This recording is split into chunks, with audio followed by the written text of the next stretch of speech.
What is good, guys? Today we're going to be talking about crevice corrosion. Crevice corrosion is basically when you have the material and a bolt head, and the bolt head isn't completely screwed all the way in.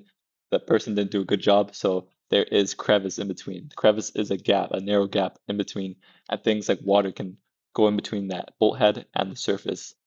And once the water kind of like stays there, it stays stagnant, so still water, that can cause a lot of issues in things like gaskets, bolts, joints, pipelines, washers everywhere. Okay.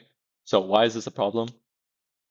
The water that's stuck in between the surface and the bolt head is trapped, and trapped water can't interact with the environment on the outside, right? It can't interact and get fresh oxygen on the inside. So because it's trapped, the metal ions react with the water and the moisture kind of, and creates an acid, and that acid eats that metal up, boom, boom, boom, boom, boom, and it'll corrode, right? It'll boom, boom, boom, eat it up, and it'll just happen like that. It'll happen at like a sudden catastrophic failure because it's underneath. You can't see it happening. So all those screws at the same rate will, I guess, get corroded all at once, and that's like the pitting. That's the crevice corrosion happening. So how can we stop it? We can use non-wicking materials such as Teflon or specialized rubbers, because things like paper or cork, it absorbs water, right? And absorbing water is absorbing that acid that will just corrode that metal faster.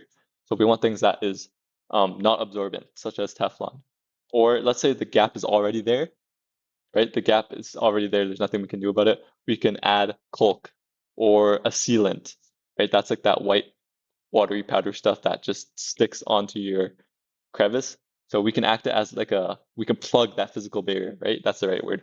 Plug that physical barrier so that no more water, moisture, anything can get into those crevices. So thank you for watching my crevice corrosion video. I'll see you guys in the next one.